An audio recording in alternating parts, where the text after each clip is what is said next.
Welcome back to Roshron Rocks, where creativity meets purpose.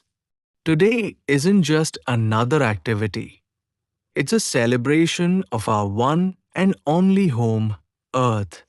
As you watch these stunning, colorful poster designs, remember this: Earth is already a masterpiece.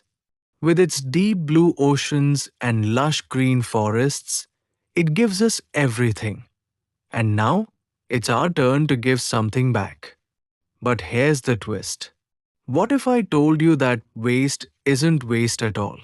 In our creative world, every scrap of paper, every plastic cap, every old bottle has a second life waiting to shine.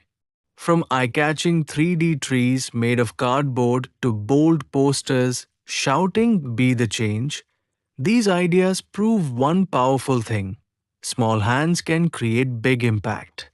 And when we decorate our school boards with these creations, we're not just making art. We're sending a message. We're inspiring change. We're helping the earth breathe again.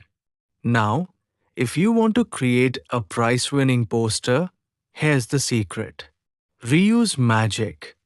Turn old magazines and bottle caps into art. Energy secret: show how simple actions like switching off lights can save energy. Green touch: add real leaves or nature inspired textures for that wow effect. Each poster you see is not just a design, it's a seed of hope planted for a better future. Because saving Earth isn't just important, it's the coolest creative mission of all time. Thank you for watching. We will be back soon with another interesting video. And remember, keep creating, keep rocking, keep saving Earth.